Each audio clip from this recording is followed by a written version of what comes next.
Warning, the Savage Nation contains adult language, adult content, psychological nudity. Listener discretion is advised.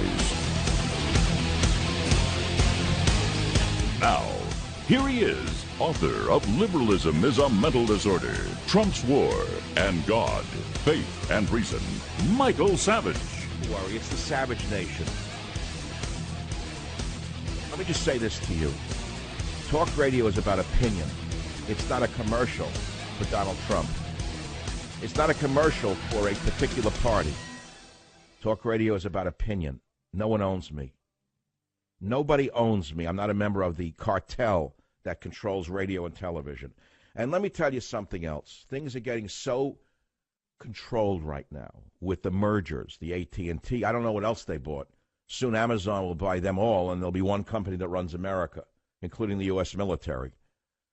I never heard of anything like this. But you see, this conglomeration of corporations is the death of freedom of speech. You may not understand this right now, but there is an antitrust division of the U.S. Justice Department that is dead. There's no one in there. It's fundamentally a crypt with nobody home. There's not been an antitrust action that I know of for years. Well, what's the point of it? How can you let one guy own everything? How is that even possible? Is that good for America? Don't call me on this. I'm not interested in it. I really don't even want to talk about it. I saw that in Germany, which is nationally controlled, the German TV bosses want to shut down conservative shows. There's a show there called Hard But Fair. It sounds like my show. But the scum that run the television shows in Germany are saying they're too conservative. They're too anti-Muslim. They should allow their women to be raped. They should welcome being raped by the immigrants. You know, 2 weeks ago in Germany, you didn't read it in the local papers because it didn't meet the protocols of the newspaper business. A 14-year-old Jewish girl was raped and murdered by an immigrant from Syria, a Muslim. And all hell didn't break loose because the Nazis, who are called progressives, who control the television shows, want the plug to be pulled on the nation's political talk shows for 1 year, arguing that their populist agenda has helped fuel the rise of the far right. You think we're far from that here in America? I don't. I don't think we're too far from that. Now, here in America, we have an immigration problem that hasn't changed much under Trump. We think it has. We hope it has. We pray it has. But has it? They're still pouring over the border. They're still sucking our social services dry. They're still melting us down culturally. So tell me how it's changed, no matter what we have said. And yet, at the same hand, being an immigrant son, I, Michael Savage, an immigrant son, the only one in major media who is an immigrant son, and I'm proud of the fact that I can walk in two worlds at the same time, the world of the immigrant and the world of the American. I asked myself, if I just arrived here, legal or illegal, how would I get started on the American dream? And I'm going to ask you today on the Savage Nation, if you were a new immigrant to America, what would you do to get started on the American dream?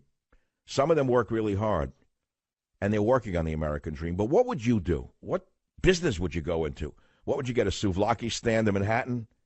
Would you become a gardener, compete with the other gardeners, one of whom might steal your truck and your tools while you're out doing a job and you're up in a tree? You're up in a tree and your pal that you hired, your own friend from your own village in your own town in your own country, steals your truck while you're in the tree and sells it, and you have nothing. What would you do then? Now, how would you start in this country? How would you get to square one in America as you see limos zipping by on Fifth Avenue? What would that do to you? How would you begin? Where would you start? Would you become bitter? Would you become a criminal? Would you go into the underworld to say, I'm not waiting in line, I'm gonna do what I have to do? Now, many of you listening to the show are descended from immigrants. You may be one or two generations away from immigration, particularly in the big cities. Probably your grandfather. You can call and tell me those stories. But I don't really want to go there to the maudlin. I want to ask you, if you, the listener of the Savage Nation, just arrived in America, what would you do to get started on the American dream? How would you begin? What a country we're living in. How we've gone from a melting pot to a chamber pot is an old story of mine, but you know what? It hasn't changed very much. But on the other hand, let's look at we Americans. Been here several generations. We're real Americans. What does a pimp in Nevada winning an election tell us about our political system today? What does a pimp in Nevada winning an election tell us about America today? Another topic is, how has feminism warped father-daughter relations in the United States of America? Oh, is that a hot-button issue? That's the third rail of America right now, to say anything about feminism. But let me ask that question. How has feminism warped father-daughter relations in your family? Forget about America. Care to confess? Care to talk about it? And new immigrants, again, if you were a new immigrant, I'm not asking you if you are an immigrant. I'm asking you as an American who've been here. Your grandfather, your great-grandfather came here. What would you do if you just arrived on this shore, on the shores of this nation? How would you get started? Now, talking about the news, which I'm kind of bored of, Cohen to flip. I don't really care. If he committed a crime, let him do the time. De Niro bombs. Keitel's 14-year-old son is mugged of his bicycle. See, they thought, these guys, Cohen, De Niro, Keitel, these guys owned the city in their mind. They were New York City. And as they walked on the pavement of Manhattan, they thought the city pavement they walked on was set in stone. Instead, they found out they can feel the rumblings of quicksand are just below the pavement. Just below the pavement, they can feel the rumblings. The rumblings on the pavement indicate there's quicksand under their feet. Yesterday, they walked with assurance that their life was set in stone. Now let's go back to the fruity little song that I opened with. And I have no idea what you're going to call about. Just remember one thing before you play the fruity song. Here's one thing to remember. I am the underdog in national talk radio. Make no mistakes about it. I am not a member of the radio cartel that controls all the top shows and has tried to engineer me out of this business from day one, try to undermine me, steal my business, and get me out of this business. I am an underdog. That's number one. Number two, talk radio is about opinion. It is not a commercial for a president or a party. It never should have been and never would be. And when someone was doing this for Obama day and night, turning their show into a commercial for Obama, tell me what you said then. You were mortified by it.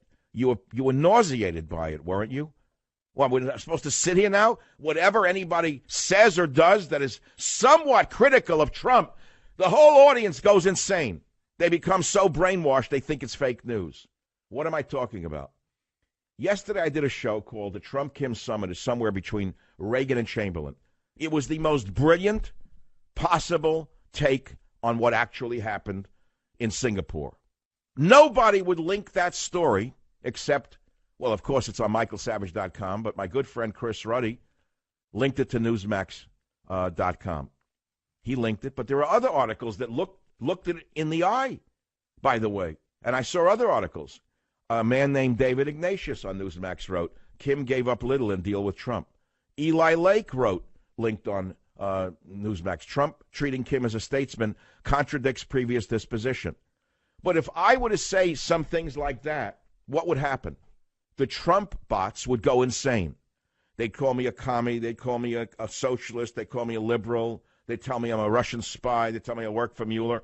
The world has changed. There's no thought in the country anymore. There's no chance for opinion anymore. It's either or. Either you're with us or you're against us. It's become nothing but a barnyard storm. And that's where we stand today. This is Michael Savage, the outsider on the inside. And Hard But Fair is the name of a show in Germany. But, you know, I thought about that. This is really hard but fair. And never forget, this is not a commercial for Donald Trump. It's not a commercial for Republicans. It's not a commercial for any politician. That's one thought I'm having. But looking at the De Niro meltdown, for example, whose movies I told you I boycotted since he started with his insanity. I used to love his movies. I couldn't get enough of him. I didn't care whether he was playing the tough guy or the comic guy. I liked him.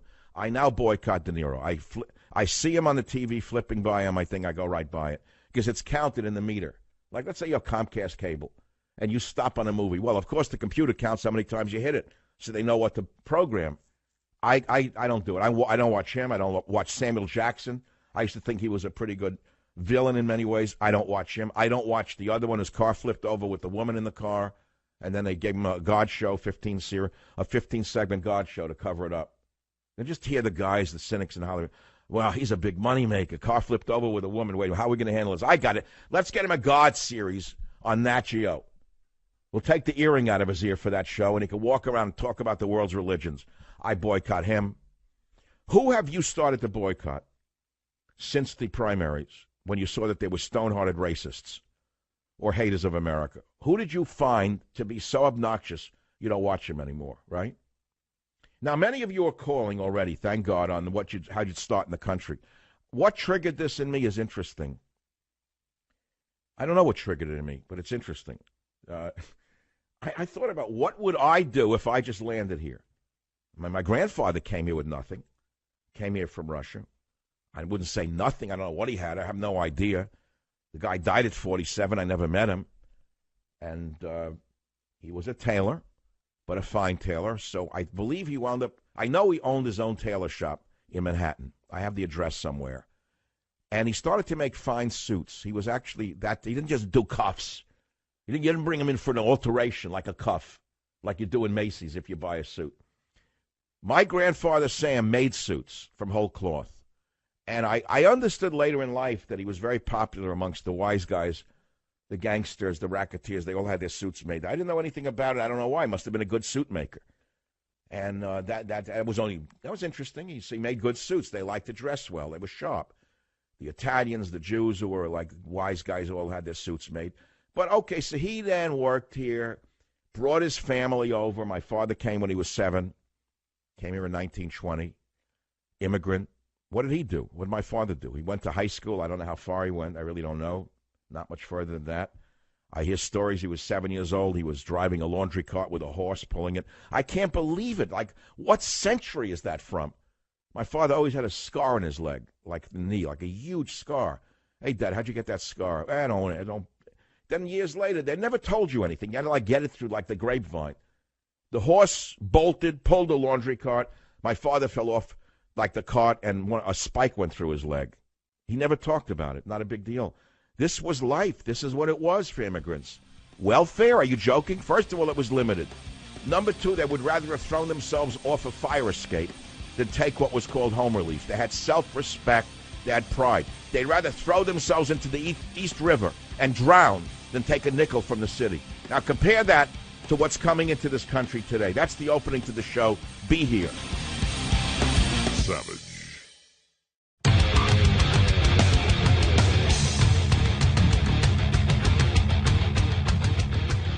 He's so blatantly stupid. He's a punk. He's a dog. He's a pig. He's a con, a artist, a mutt who doesn't know what he's talking about, doesn't do his homework, doesn't care. This is Robert De Niro shaving in the morning. Doesn't pay his taxes. Someone put a microphone and a camera in Robert De Niro's bathroom. He's a national disaster. He's an embarrassment to this country. It So makes he's looking me in so the mirror, angry that and this is what he sees. This is sad. The man's having a meltdown. He's a mook, a bum, a mutt. He talks how he wants to punch Or people turn him in the off face. already. It's enough with this guy. He thinks he's in a movie all the time. This guy is so stupid. He thinks he's so untouchable that he's destroying his restaurant chain. He's opening a restaurant in Toronto with the poor Japanese guy, Nobu, whatever that is. And the Japanese guy's like apologizing for De Niro attacking Trump. Did you see that? I don't know if you know this. This Japanese guy that suckered into a deal with De Niro. What a loser situation this is to be stuck with a mutt, a mook, a bum like him that every day attacks the country. By attacking the president, you're attacking 50% of the country, schmuck. And you're opening a restaurant chain with this poor Japanese guy? Now tell me what conservative, what independents can eat that fakakta sushi in Nobu with a mutt like you at the helm? A mook, a bum, a mutt. I don't understand this. He's in a movie all the time. So that's that problem. Anyway, going back to the original questions that I opened with on the Savage Nation, the opinion show. Remember, don't tune in if you just want to hear a government position. You're not going to get it. I'm not an arm of the government. I don't sleep in the White House. Rob, KLIF, line 6. Go ahead. You're on the Savage Nation.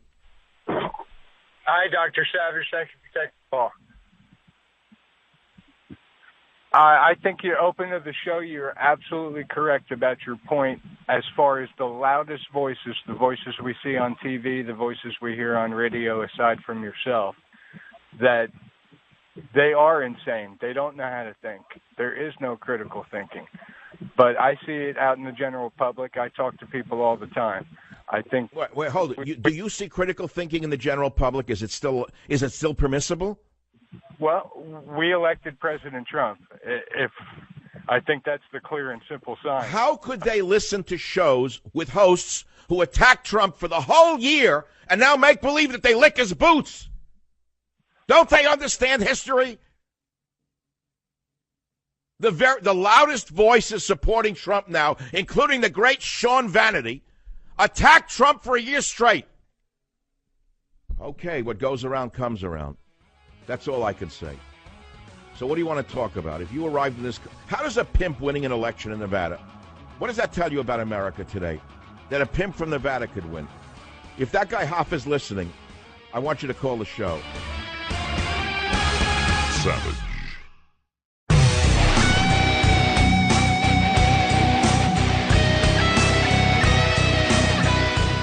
The Savage Nation.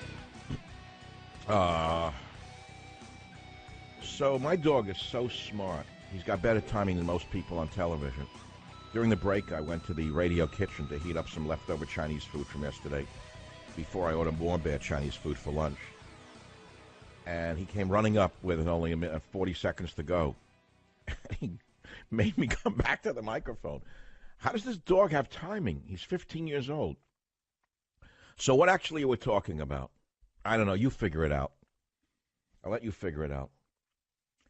I didn't add something else in. I know I got great callers. I'm not groping. I'm not dying up here. I'm living up here. The show's going great, and I enjoy it. Most days I enjoy it, but I'm a little pissed off today, more than normal, because I did the most brilliant show you could ever possibly imagine on the Korea Summit, which was a little bit of something of everything, a something for everyone. And there was no media notice, and I'm very angry because I'm not a member of any cartel. I am the outsider's outsider. I'm like the Lone Ranger in the media. I'm just the persona non grata. Fox won't have me on because of the boycott of the thug who makes them the most money. The thug is so thin-skinned. The thug, who's their biggest star on Fox News, has told them to never let me on anyone else's show. Now, this thug has all the money in the world. This thug has all the fame in the world. And yet this thug has told others there, like with the iron fist, that he's a great American, but don't have Michael Savage on. You can't have him on. Why? What's the threat to the thug? So you go on, life goes on. So you know I'm not going to be on CNN. When I did my last book, who was the one guy who invited me on? I didn't go on. The refrigerator bulb of television, Don Lemon. Talking to Don Lemon would be like opening a refrigerator, and the bulb, even the refrigerator bulb itself, would be out, and trying to find light in the refrigerator. So I figured I better not go on the show. MSNBC, are you joking? You think they could take me on? You think the sneering, smirking, genius Rachel Madcow could take me on? She couldn't come near me. So what's left for me? Oh, yeah, Good Morning America, right. I'm not a rapist. I'm not a legal alien who raped a 10-year-old, so I'm not going to be on Good Morning America. So what's left for me as an author and a broadcaster but my own show? Nothing. So that's all. I'm glad I have my own show. Now, what am I watching on television? I will get to you on what would you do if you came here and how would you start? Who do you boycott because of what they expose themselves as being? Those are some of the topics I raised. The pimp from Nevada, we have one open line for him. He has not called. I asked you how has feminism warped father-daughter relations in America? Ooh. That is such a minefield of a topic. We haven't got one call on that. No one's willing to cop to that one. Now, I'm going to tell you a story, not about me, about someone I know, or I heard about someone I allegedly didn't know later on about what happened to him. That daughter became a lesbian, and then she became a trans, and now she's a man. I actually lie. But the thing is, it's not that big a deal. It happens in America today. The shock is she looks just like a father. May he rest in peace. I always liked the father, so I like her. I don't care what him now, sorry. I knew her when she was young. I remember she was 20 years old, and she had the most beautiful girlfriend. Looked like a movie star. I said to her, I knew her since she was a kid. I said, what do you have that I don't? She said, everything. How could you not love someone like that? Well, now that she's a man, nice person. But what are you going to do? That's what people do. They have a proclivity, and that's the end of it. It's not good enough to just act it out. Now you have to act it out by acting it out. I don't know what that's. I don't get it. You know, I have a picture of my great-grandfather on my mantle. It's like a daguerreotype. I never met him because I never met my grandfather, who died young. Then someone in the family, some distant relative, is doing genealogy now. Everyone's spitting in a tube now and finding out they're related to the king of Prussia. You know, that's the latest thing. Everyone goes back.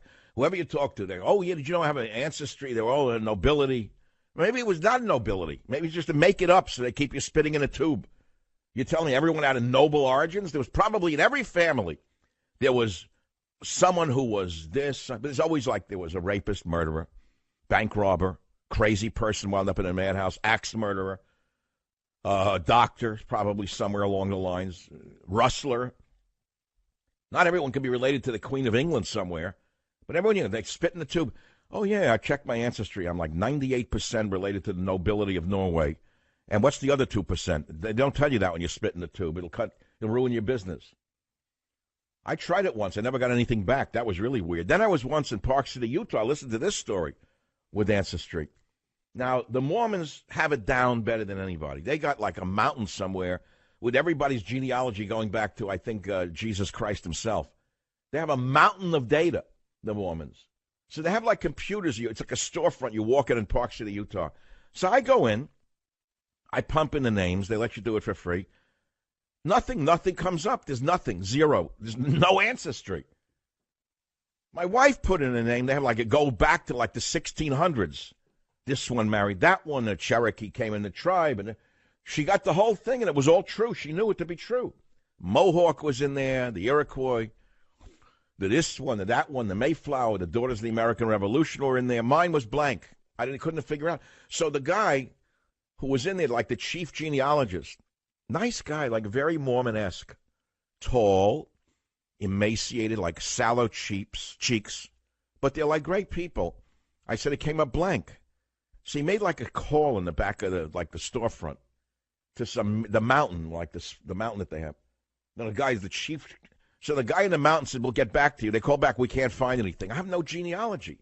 I'm starting to think maybe I'm an alien. I don't know. That's a big thing now, the whole thing with the aliens. My thing about aliens is, so what? What are you going to do about it? Some of them are probably nice and some are bastards. And what are you know, same thing. Like, if they're here disguised amongst us, so what am I going to do about it? They're probably so smart that some act like they're nice, some act like they're De Niro's. You don't know. To me, I don't care what they are. I don't care where they came from, whether they came from Russia, Bolivia, Mexico, or Mars. It doesn't matter to me. How they behave is what matters. What do I care if they're aliens? Most of the people I meet are alien to me. That's the truth of the matter. So what I'm doing at night is very funny, becoming very hermit-like. Do the show, take a nap, always a nap. I've napped every day of my life, I think, since I'm an adult. You don't know that. That's the secret to my success. It's a tremendous thing to tell you, that the nap is the salvation. You must nap. All high-powered people will admit that. Now, you look at the inventors even. What was his name? The light bulb guy, Edison. Edison never slept. I don't know if you know that. He only took short naps. He felt if he slept like an 8-hour job, it would dull his brain. I have to sleep a whole night. I'm not lying when I sell you the mattresses. I do. I sleep a night through. No matter what's bothering me, I don't know what it is. I can sleep through a whole night. So anyway, what I'm watching now on television tonight, I'm watching a weird show. You never heard of it. It's on cable, like a weird cable. I've been watching Surviving Escobar, allegedly based on a book by the hitman for Pablo Escobar, and it's set inside a Colombian prison or prisons, and how he survives in the prison system of Colombia, which, let me tell you, is not the American prison system of today. And it shows the lives that these gangsters lead and the regular gangsters lead, the regular criminals lead in these prisons. The top guys have bedrooms, beds, bureaus. They bring in women. They have food. They bribe the guards. They can have anything they want, but they have to serve their time. They run their businesses from the prisons. And I said that to someone who's in the business. They said, well, we're on the road to having that same thing happening here in the United States. I said, really? You have bedrooms? Not yet, but the same structure exists now in American prisons. The guards are basically given up controlling the gangs. They can't control them. There aren't enough guards. They don't have enough power. And it's a live and let live situation. It's an interesting observation, but I am very, very interested in that whole thing, surviving Escobar. I don't know why. It makes American gangster movies look like trash, invented garbage. Like all the characters De Niro played, as good as they were all fake compared to the real McCoy. And you watch shows like this with the Colombians, the Mexicans, it makes the American gangster movies look like, Mickey Mouse. That's all. Where was I when I got telling you about Teddy, how he has a great sense of timing? Well, he got me back here. I guess I should take some calls. So let's go to the number one question. Did the pimp yet from Nevada call, Jim? Poor Jim has a laryngitis now. He can't even answer me. If I ask him what are the callers calling about, he does sign language, like a finger across the throat would mean forget about it. If he nods, that means forget about it. What are they calling about now, Jim? If he touches his right eyelid, it means forget about it. If he brushes his left ear, it means forget about it. Oh, Lord, life is good. People are wonderful and business is great. Remember that bumper sticker from the 70s? Remember those bumper stickers? There's no optimism left in the country. Everyone hates everybody. Either they're Trump maniacs or anti-Trump maniacs. Can't anyone think anymore? What about bumper stickers that say life is good, people are wonderful, and business is great? I used to like that bumper sticker. It got me through a lot of bad days. Now I'm ready to get my Kate Spade bag and my Bourdain spoon and go to a 50-story, walkout. My Kate Spade bag, my Anthony Bourdain spoon. I watched one of his shows last night just for the heck of it because he's dead. Horrible. Nightmarishly bad. No, I mean, I'm not saying anything about the suicide. Forget about that. I'm not criticizing. That's a terrible thing. The show stank. I don't know where he was. You could see he was faking it in Austria, eating a garbage, heavy foods. We're now eating schmaltz, a dish from Austria. Hans, tell us what schmaltz is. It's the rendered fat of a duck's behind. Oh, it's so delicious. Man, you haven't lived till you've eaten the rendered fat of a duck's behind. Who would eat that crap? And every show he has to make believe the food's better than anywhere on earth. That's why I don't like fancy restaurants, whether it's Nobu, Schmobu, or Hobu. I won't eat it. Nobu. Why? Because Robert De Niro gave it a blessing I was supposed to eat in there? I wouldn't be caught dead in Nobu. If they offered me $50,000 worth of free whatever they sell in there, I wouldn't go there because of De Niro. That poor Japanese guy got suckered in with him in a business deal with a loudmouth like him putting down half the country. In fact, they did a joint meeting a week ago. So De Niro's blasting Trump. He's a mook, he's a bum, he's a this, he's a this, he's a that. And the poor Japanese partner says, I actually like the president, I'd love to meet him. He's smarter than the schmuck actor he got in business with. I mean, he must have figured out that 50% of America voted for the guy, and they also eat in restaurants. I wouldn't go in there. That's like the Chick-fil-A of the conservative movement. Hey, Robert, take that and put it in your pipe. You've turned Nobu into the Chick-fil-A of the conservative people in this country. I would never eat a piece of sushi from that chain of yours. That poor Japanese guy. You ought to give him his money back and let him go back where he came from. He might make a living. You'll destroy it altogether with your big mouth. Now what? What do you want to do now? I got some callers. We're moving on already. I'm not even on the original topic. That's the problem. Is I go here, I get you hooked in, but no one called on the one topic I wanted to hear about, which is, I can't see it, it's in red now, the feminism, how it's destroyed father-daughter relations. I'll tell you about something, not from my life. I have a great relationship with all of my, no, not mine, someone else when I come back to the Savage Nation. Savage.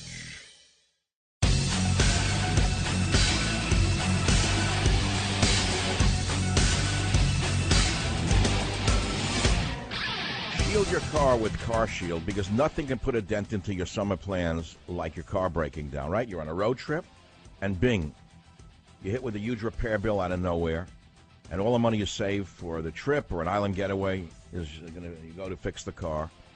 If you only had extended vehicle protection from Car Shield, you wouldn't have to worry about it, right? What if you have to replace your engine? Do I have to tell you how much that would cost? What about a simple repair to a sensor? That's over $1,000 today. Nothing simple with a car today. And let's say your car does break down or you need a repair. You can pick your own mechanic or your own dealer to do the work, your choice. And Car Shield will give you 24/7 roadside assistance and even a rental car while yours is being fixed for free. Free. So listen carefully. If your car has 5,000, 150,000 miles, It doesn't mean you have to pay high repair bills. CarShield administrators have even paid out over $2 billion in claims. They're the real McCoy. Save yourself thousands in future car repairs. Don't worry about missing out this summer. Get covered by the ultimate and extended vehicle protection. Call 1-800-CAR-SHIELD. Oh, no, it's 1-800-CAR-6100. That's right. It's 800-CAR-6100. And mention code SAVAGE or visit carshield.com, code SAVAGE, to save 10%. That's carshield.com, code SAVAGE, or call 800-CAR-6100, code SAVAGE. Shield your car with CarShield by calling 800-CAR-6100, code SAVAGE. KSFO, Daniel, line 3. Go ahead, please. Hi, Michael. Thanks for taking my Yes, sir. Listen, you say you're alone out there with just your show. It's really not the case. There's a whole other market out there. It's a Netflix market, the documentary film market. Netflix will not touch me. I am boycotted by the same group of evil that has boycotted me on HBO and Showtime. I was told that by an agent. They said, we will not do business with Michael Savage. So don't put your faith in Netflix. The same cartel that runs HBO, that Showtime, the same agents in Hollywood, the same vile filth that runs the entertainment industry runs Netflix. I'm sorry to tell you this. I had a top flight Hollywood filmmaker put together a pilot documentary on me. Some of the footage will bring you to tears. Some will make you laugh like you can't believe. They said, we won't touch him. We don't care how good he is. So you just got to understand, when I say to you I'm an outsider and I'm an underdog, I'm not making it up. That's who I am. So if I want a documentary, I'll finish it with the filmmaker and I'll put it up on my own, because it's never going to be seen on Netflix. Run by the same Hollywood that produces HBO and Showtime. The same agencies, the same agents, the same exact structure on Netflix, just by a different title, in my opinion. Sorry to break the news to you, but no, you're never going to see me on Netflix. You know, they're not the salvation. They're not an alternative. They're not an option. Same cartel. Whether it's not Katzenberg, Matzenberg, and Ratzenberg. So it's a different group, that's all. Oh, I wish I could say what I really want to say right now, but I'm not Louis Farrakhan. Let me put it to you that way. So I won't even go there. You know what I'm saying? Because you won't understand where I'm coming from. Someone just sent me this about your brain. It says, we already know that your interpretation of facts varies widely depending on your beliefs, but they just found out there's a thing called involuntary opinion confirmation, which is that when your brain is exposed to an opinion it agrees with, it automatically slips it into the facts folder of your mental filing cabinet. So your bias is built right into your opinions. What's fake and what's real? I'm real. Savage.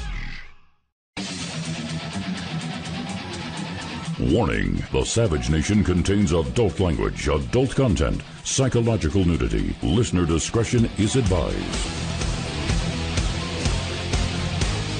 Now, here he is, author of Liberalism is a Mental Disorder, Trump's War, and God, Faith, and Reason, Michael Savage. Beautiful out there in Radio Land. It's 76 degrees and sunny on Sunset Boulevard. That's like radio was in the old days, right? Hello, New York. It's a beautiful day, sweltering on the city streets. How's the traffic on the Triborough Bridge? Have the Yankees hit new home runs? That's what radio used to sound like. It's like a different thing now. I brought what was called natural talk to talk radio. It's not like there weren't people who were doing it great. They were. And there's still people doing it well. But I created natural talk, which is a whole different thing. And you can't copy. You try to copy it, you fall on your face. It's like there's a show that I'm watching on TV, I think on Showtime, called I'm Dying Up Here. At first, I was iffy with it. Then it got better and better. I like the characters. I like the whole scene of the stand-up comics in the 70s. And you kind of have to know who the characters are to really get into it. But you don't really have to know, But some of them were famous and this and that. One's a burnout, one makes it. The schmuckiest one becomes the biggest hit. That kind of thing. But I often think about it. What would a comedian do for my show? What if I turned my microphone over to the biggest comedian in America today? Do you think they could do 3 hours of radio? No, they couldn't do it. Lenny Bruce used to say, if you got like 15 minutes of dynamite, you can do a show, meaning you got to get the dynamite lines, and then you got to rehearse them. The timing is everything, and you do them over and over again, and then you augment them and, embroider around them. But that's about it. But try doing this an hour at a time with the stop sets, the timing, the live reads, the this, the that, the technical failures, and make it a cohesive whole where people come back and they want to hear more and more of it every day. It's a very difficult act, but I enjoy it. It's in my blood. I'm not getting to a bigger point. I'm just talking. It's a talk show, isn't it? So what are the main points from the first hour for those of you who came in late to school? Talk radio is about opinion. It is not a commercial for an administration or a president. That's number one. I then talked about whose movies or TV shows have you been boycotting, like De Niro's, because of his insanity. What other actors have you decided never to watch? Then I talked about what does a pimp in Nevada winning an election tell us about America and American politics today? Then I asked you how has feminism warped father-daughter relations in the United States today? Then I asked you if you were a new immigrant, and I'm saying this to the people who are not.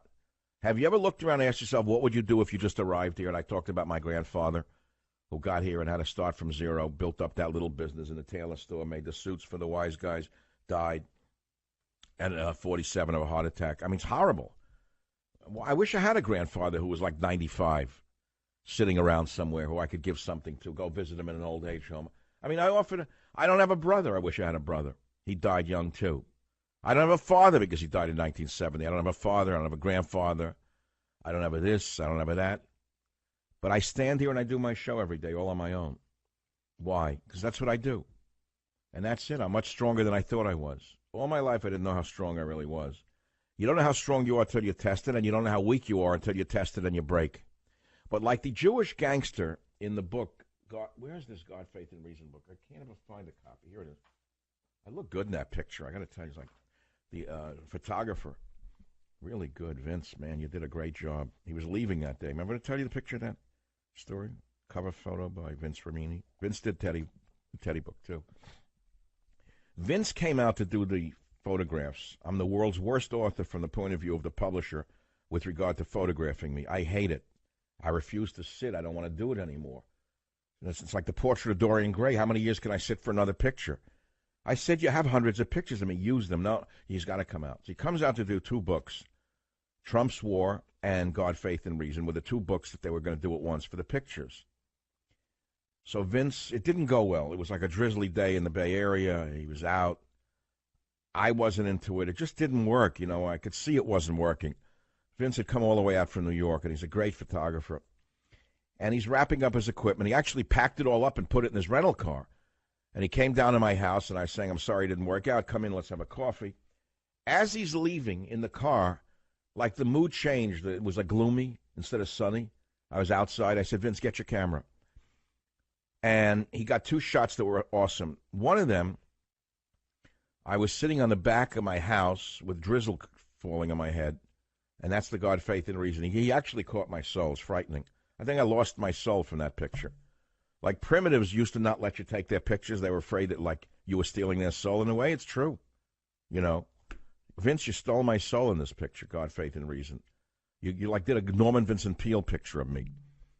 Like the compassionate, nice Michael is there. Then the one on Trump's War is with the hat where I look like a longshoreman dressing up for like a shindig with the longshoreman hat, Trump's War's Battle for America. How did that book become number one with all the boycotts against me? I'll never, because of the incident, the Tiburon incident the incident with the thug. It wound up all over the world. It was on a Drudge Report for 2 weeks because of that. So I guess if I want my next book to sell, I guess I have to do a Kate or a Anthony. I'm not planning on it. I'm not going to do that. Imagine how a book would sell if you committed suicide because you were boycotted. Man, that would be good for sales. Everybody would love that one. He killed himself because nobody would have him on their show. And to prove how great he was, he threw himself on. I'm not going to do a Golden Gate Bridge. But the sales would go up. Why is it that people buy stuff when you die? I don't get that.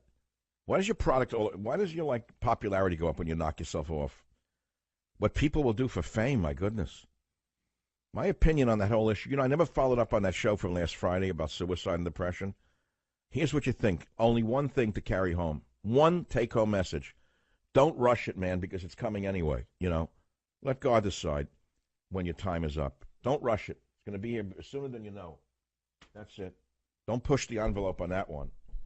It's not yours to do anyway, so what's the rush? You'll get there eventually. That's so. Eventually, God will call when you least expect it. Because you can't pick it. You're not going to pick the day. I'm thinking about that. I wrote that in the book with the Israeli intelligence agent in God, Faith, and Reason, where I'm at the funeral of the guy who survived the Holocaust and he's being buried, and the guy cackles in God, Faith, and Reason. I got to read this line to you. It's so good. Here it is. I got to read this to you. Page 230 of God, Faith, and Reason. The father has cancer, and I had known him off a little bit, the father, not much, the Holocaust survivor whose fingers were cut off by the Nazi.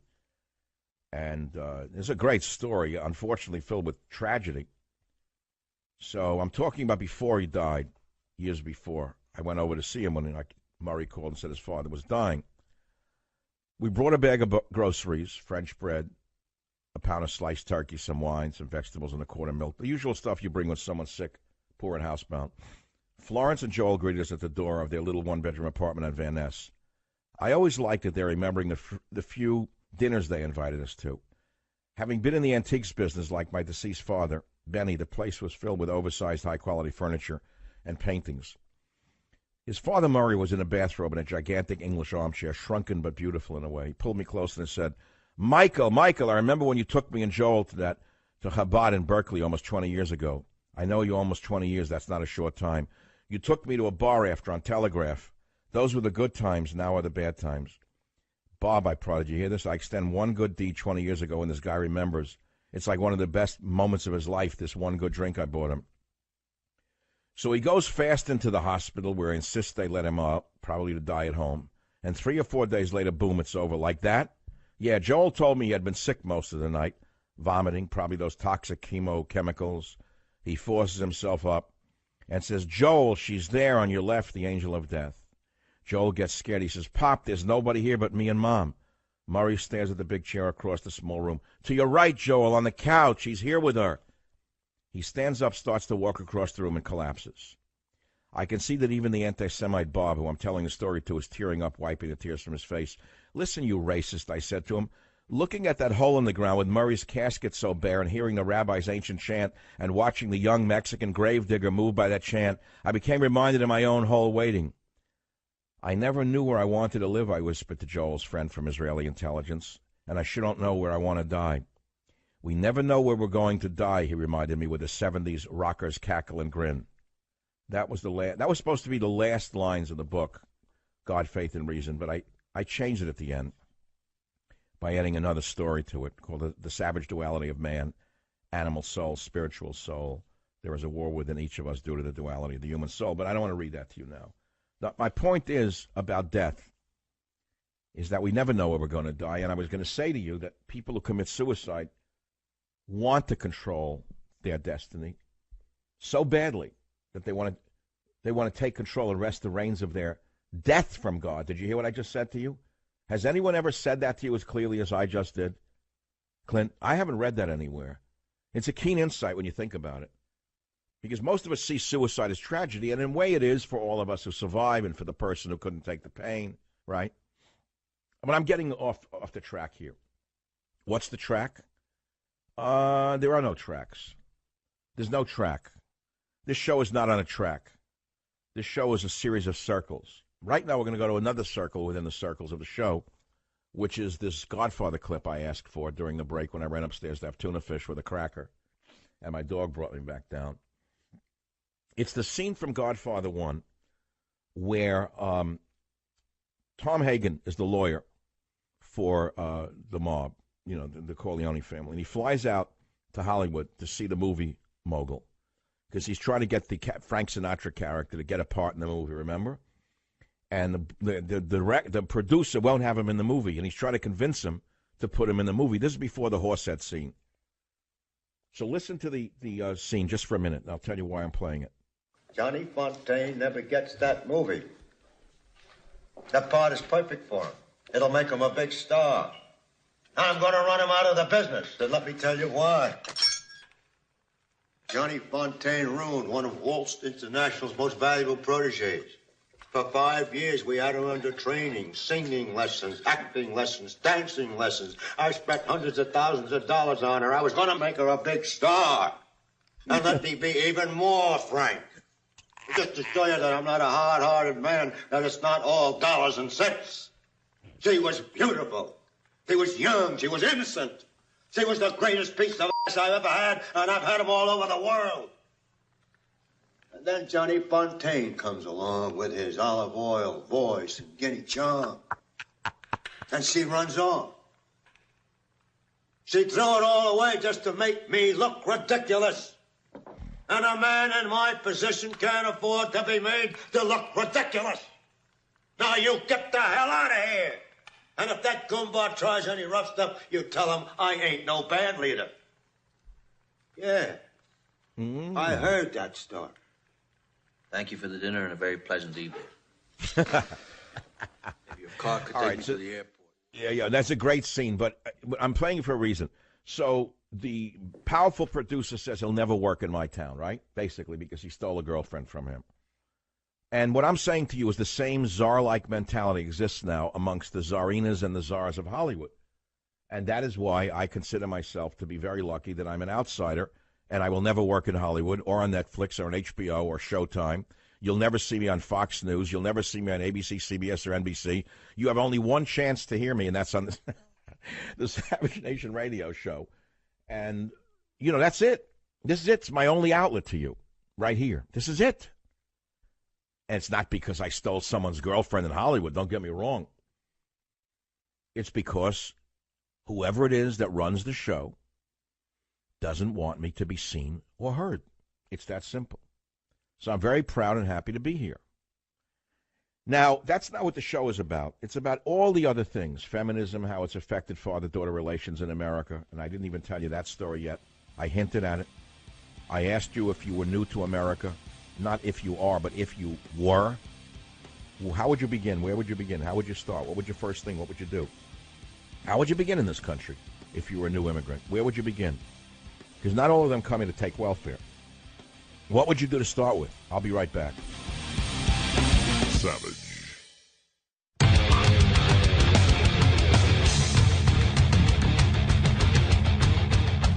All right, so let's see. What's in the news? Ho-hum. Cohen flips. No one knows who Cohen is. So they don't care about that. If he committed a crime, let him do the time. De Niro bombs. Keitel's son mugged. If you were a new immigrant to America, what would you... They don't look at the news. You think, well, websites? Think a guy comes over to this country, he's looking at a website or listening to talk radio? He's working for a living. I'm always amazed when I take a day off what people are actually doing between the hours that I'm on the air. I get so angry. People have the nerve. They're actually having lunch in the Bay Area, enjoying themselves, drinking wine, looking at the Bay. How dare they not be listening to my show? Or you consider drive time on the East Coast. How dare they not be listening to Michael Savage? What, are they crazy? They don't know what they're missing? You think they're caught up in every little breath of Donald Trump? Who said this? Who said that? He did this. He did that. They don't even know who Kim is. They have no idea who he is. Some guy with a bad haircut. Shook the hand. Look at the average person. They look at a news machine. They see some fat guy with a bad haircut shaking the hand of the president. They don't even know who he is. And then they hear it's good. They don't know why it's good or bad. They don't turn on cable news. It's a very small audience. All of us is comparatively very small. Even if you have like 3 million listeners a night, that's small. Think about it in a nation of this size. 3 million, let's say there's 100 million of the population's what now? 250? What? I don't know what the population is. 300 million? Clint, does anyone know? Look up the population of America. So, figure 50% are children. 25% are immigrants. So of the people left, that's not a lot of people who are listening to radio or watching the news. They don't know what's going on, nor do they care. You think they follow every little quirk and this and that? They don't. They have lives to... How many? 325. That's the pop of America. What percent of children under 18 who don't listen to television, watch television, or listen to talk radio? Very high percent. What percent are immigrants who don't listen to talk radio or watch television news? Except maybe in their home country language, like Spanish, or like turn on like Russian television. This is the latest news from Moscow. They listen to the native language. They don't listen to me. So we all think that the world's listening to us, hanging on every word. They're not. Hard but fair, the Savage Nation. Savage.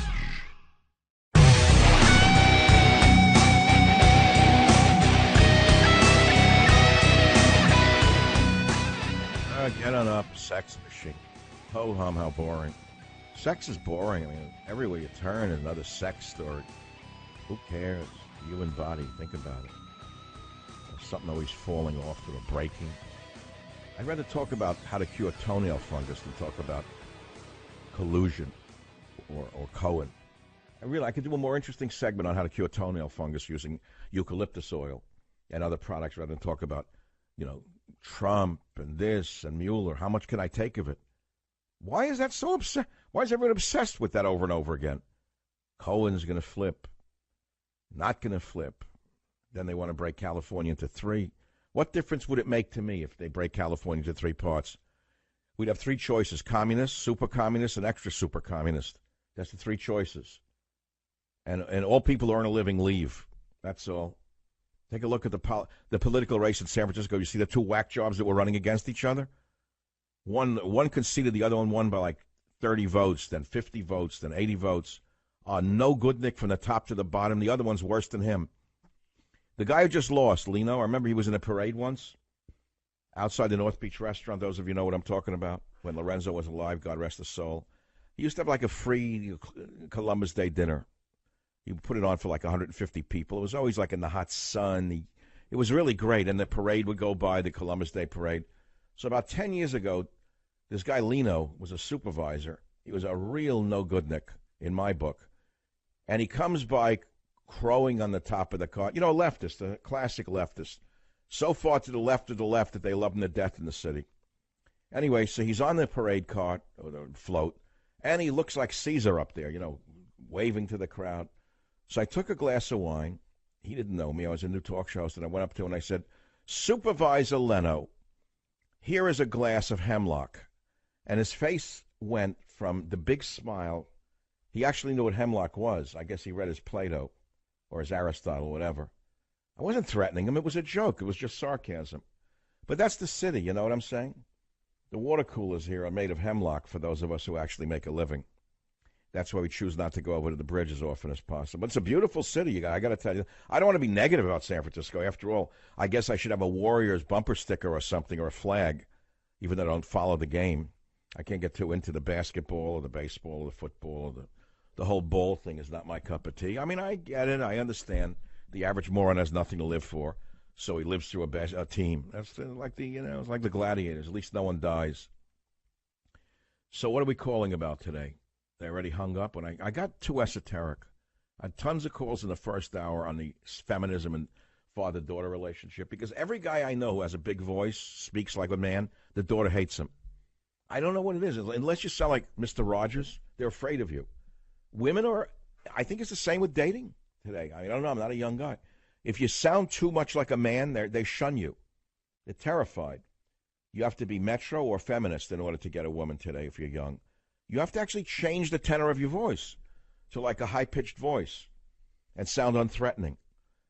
It's like a bird has to change like the tweet now in the trees. Imagine if the mating of birds changed and like the male bird gets up to the poor. You ever listen to birds? It's like, I listen to birds sometimes. It's like very sad. The poor guy gets up in a tree, sits there for hours, and no one comes over to him. It's sad in a way. You feel bad. You want to get him like a girl bird and put a girl bird in the tree. He sits up there like doing the song for hours. And no one, they don't care about him. So even like the birds have to change their singing today. Maybe the birds have gotten whacked out from the vibrations of the extraterrestrial landscape of the satellites and the Fox and CNN thing. I don't know what's doing it to them exactly. But even the mating habits of birds, is there an ornithologist in the house who can confirm this? That birds' mating calls have to be altered now to get the female interested. Even female birds are avoiding male birds today. Although the other day I saw one, it was like really weird. It's not graphic. You can watch. It's like a little bird came on my deck, and she was sitting there. I know she must have been the she, because she stood on the rail, and I guess the male bird came and alighted upon her, and like a lot of fluffing of feathers. for a second, and then he goes, flies away. And then she ruffles her feathers, and then 2 seconds later, 3, he comes back again. Another jumps on her back. I don't know what the connection is. I didn't know there's a way to get through on the top of the back of the female bird, but apparently it's on the top of the bird. There's some way that and then that's it, 2, 3 times. So I do see that they still mate. I see the little bird, certain kind of little bird does mate out here, but not being an ornithologist, I don't know what the species is. But the other guys, there's some bigger birds. They make sounds for hours. It's heartbreaking. I particularly like to watch hawks. I have a house on the top of a hill somewhere, and every year I watch the hawks come around. They circle and circle and circle. It's so beautiful to watch them as they strike. God knows what they're killing. A mouse, another bird, some kind of insect that they call a mook. Do they think that the thing they're killing is a mook, a bum? Do they actually hate the thing they're killing? Like the cognition of a hawk, before he flares down like a jet pilot, right? And he strikes that squirrel. Does he have to hate the squirrel to eat it? Does he have to do a De Niro on the squirrel? Look at that rotten squirrel down there. That squirrel's a mook. He's a bum. He's a bum. He's a mook. And then he kills it. I don't know. Does he have to build up a hatred?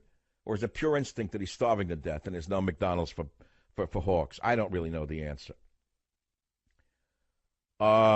If you're calling from outside the big cities, the porn belts, as I told you, the show is heard all over the country, but I divide it into the porn belt and the corn belt. If you're listening to the show in a porn belt city, your answer to the question of how has feminism warped the father-daughter relationship, which will be different than if you're calling from the corn belt. I think in the corn belt, the women still get along with their fathers. Dad is still, Father's Day is coming up. That's why I'm thinking about this topic. This Sunday, right? Father's Day, big day. What are all the guys going to do who have no children? And they hate their parent. Where are they going to go? What do they do on Father's Day if they have no children? I know it's a Hallmark birthday and all, but I'm like a sucker. I send flowers from Mother's Day. I send them for all these holidays. I send them for their daughter's day. Like this Friday, I have a granddaughter's graduating. What's the first school? Like preschool. I'm not even going to be that. See, I'm not going to be that. I should be there, but I'm not. Send flowers. What am I going to do? Everything's too far away from me. I'm not a good guest to sit in an audience, so I don't go anywhere. But I may go to L.A. this weekend for Father's Day to be with the family. I got to be with someone. Imagine being in Beverly Hills for Father's Day, what that's going to be like, where they eschew family. They're the same thing, same scene. They'll all go, that night with the gelled hair and the pasta palaces in Beverly Hills, $18 for whatever. I don't care about the money. The poseurs are overwhelming. Everyone's got a deal pending, a deal about to be made. It was just made. And they have to tell you the whole deal in every restaurant. Everyone screams at the top of their lungs about the deal they just made. They're going to make. They just made it. They're going to have it. If it's such a good deal, you don't talk about it generally. The people I know with deals pending never talk about them. But the restaurants are full with poseurs. And it's fun once in a while to be around them in Beverly Hills. I like the outfits. The women with the high heels almost breaking their ankle. I don't know how they even walk after those meals. And then there's the car scene with the car hop. The valet, they call it today, the car hop. What kind of car could you pull up in? I'd like to go there in a clunker. I'd like to go with my old van, but you can't. Not allowed to even drive that in Beverly Hills for dinner. Imagine if I had a Brady Bunch van and I pulled up. Everyone has to have the better car. Like a Mercedes is nothing. Even a new Mercedes, no one looks at it. What kind of cars do they get a reaction? Then it's always like the real loser has to have a Lambo. Make sure that he's got to make sure that you choke on his fumes as he leaves. What is he speeding to? He gives the guy the tip. He gets in the car and he speeds away like he's racing to a meeting, right to the next corner to the traffic light in his Lamborghini. It's unbelievable. I had my Dodge Hellcat down there. Never took it to dinner once. Sat in the garage. It sat there for so long I brought it up to San Francisco. Now I drive it. I love that car. The Hellcat's my favorite. I gave up on the Jaguars. Did I tell you that? I spent a fortune redoing the old Jags. I love them, but I don't know. It's such like driving an antique. It's like a Maxwell, a 1913 Maxwell. I mean, I don't want to be in it. No matter how well it handles, it's a museum piece. So now I drive American Muscle. I feel much better. It's more me than a fussy, fruity Jaguar. I mean, it's a nice car. Don't get me wrong. But what it is, I took it on a long ride. And nothing wrong with it. I spent the fortune. It's perfect. around the back country road, and there were like holes in the ground. I didn't like it. It was this clunking. It wasn't that much fun. I spent a fortune on it. Everything was redone. It's a museum piece. It'll be worth a lot of money. I don't really care. But I got in the muscle car. Really enjoyed that thing. The engine, I'm going to show people that motor with it. You know, when that blower kicks in, I like to use the word blower instead of turbocharger. It is such a beautiful sound when I even lightly step on the gas on that Hemi engine. You hear that blower whine. It does something to guys like me from a generation past. You understand what I'm saying to you? I don't even know who's listening anymore to the show. Does anyone listen to the show know what I'm talking about when I say a blower? It's not a blower. It's like a word for a supercharger on an engine. Raise your hand if you know what a blower is. I'm not talking about a hairdryer. Well, the whine of the blower on the Dodge Hellcat is something that brings a smile to my lips, and I can't help it. It's an actual response. It's an auto, my face lights up. Like last night, I took it for a ride there, like 2 hours after the show, sun going down. Unluckily for me, I was behind a cop the whole way was I going. This cop came. I had to drive right behind him. Now, what do you do if you're in a Hellcat? He's in front of you. You know he's looking at you in the rear mirror. You're dying to open it up, but you can't. You got to keep a certain distance, right? So, like, he finally pulls off to the police station. What are you going to do then? Speed? And he's going to hear the blower whine? He's going to follow you into town and give you like a $3,000 ticket and take you to jail. So the whole ride was ruined. At least going home, I had a nice ride home. Bay on my side. I didn't even drink, not even a single drink. I once asked someone in the CHP, how many people do you think coming over the Golden Gate Bridge at night after 8 o'clock have had more than the limit? And he said to me, how many? He said, say that again. How many people do you think who are driving over the Golden Gate Bridge from San Francisco after 8 o'clock at night are above the legal limit? He said, all of them. So I said, how do you know who to pull over? He said, well, we generally don't pull anyone over unless they're acting, in a risky manner. That's the truth. They know you're all drunk. Today, everything. But I learned years ago, use an Uber or have a friend drive. Never. I won't drive with one drink at all. Zero. Not that I learned my lesson. I just know the lesson. The jails are filled with... I drive by the churches, like we all do. No one goes to worship anymore. They're all like basically drunk tanks. These are people who are signed by court. It's sad to see it on there. Like Tuesday night, I know the church you drive by. The lot's full. They're not in there to worship. They're there because it's court ordered. You have to go to like treatment in a church where some tells you can't do this, you can't do that. It's true. I mean, you got to do something. Drunk driving's terrible. There's a lot of deaths from it all. How about stone driving? Where are the clinics for that? How many people are ripped here where I live, or you live, on the evil weed, Mary Jane? How many are stoned out of their minds who shouldn't be behind a tractor on a farm, let alone a car? I'd be worried about them running over a chipmunk. They shouldn't be on marijuana. They can put their fingers in the blades. But no, they're on the road. No crime for that one. Well, I'm running short of time. I'll be back. Savage.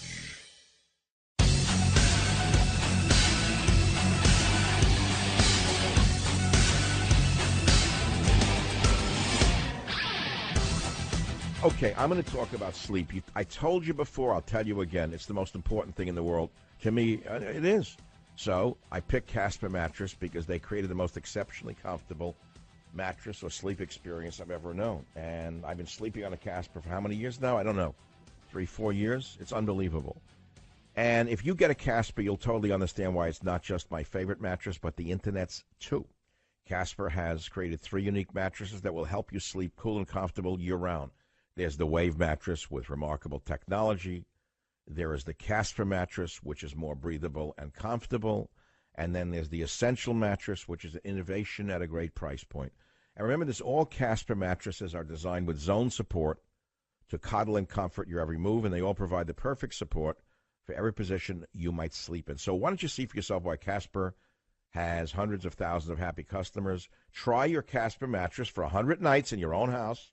Free shipping, free returns. Just go to Casper.com, code SAVAGE, to save $50 on the purchase of select mattresses. Get it? Write it down, Casper.com, code SAVAGE, to save $50. Terms and conditions apply. See site for details. I want to read you something I just found. Someone was going through all my archives and all my letters and my notes, and this came up from December 31st, 2015, from my old friend Joseph Farah of WorldNet Daily. And at the time, Joseph and I were talking about him publishing my journals, which the deal just never happened. I decided not to do it. I didn't want my journals published. But we got pretty far along, so he says to me, "Hey, Savage, Happy New Year." He said, "I was playing with the conventional copy my team was playing with for the book, and I was doing it stream of consciousness as a fan, as a disciple, as an acolyte. What do you think about something like this?" He writes. Dr. Michael Savage is unlike any other talk host in the world. He's too smart, too informed, too well-educated to be considered a shock jock, but shocking he is. Unconventional he is.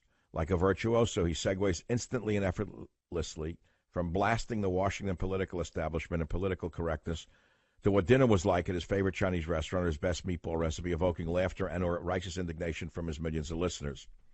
And somehow, some way, it all works together in an artful, adroit, ingenious way, like a script no one could write. The late Lenny Bruce was a comedian, social commentator, and agitator. Michael Savage brings back that unique combination of artistry, but with an audience Lenny Bruce could never have imagined, a nearly unrivaled daily national talk radio gathering of 10 million with an internet echo chamber far larger. Savage makes you laugh, makes you cry, makes you angry, makes you smile with the contentment that comes with knowing someone is speaking for you. The Michael Savage Show is like a daily audio roller coaster ride. Maybe it has something to do with his unique life story. A scientist from the Beat Generation, a dreamy-eyed social worker mugged by reality, scholar and author of 30 books who can rhapsodize in stream of consciousness from 3 hours a day. Who can rhapsodize in stream of consciousness form 3 hours a day on his national pulpit. Happy New Year, Joseph Farah. Well, Joseph, if you're listening, that's a nice copy. It just fell out of a folder, if you can believe it. But I think it sort of summarizes what I've been trying to tell you. This unique show has enjoyed a phenomenal following up until now, but I am telling you that like that songbird in the tree I told you about earlier, things are changing in talk radio in ways that you could never imagine. The people have become robotic. Either you're for Trump or you're against Trump. Leave me out of it if you don't mind. Michael Savage, a host like no other. Savage, a host like no other.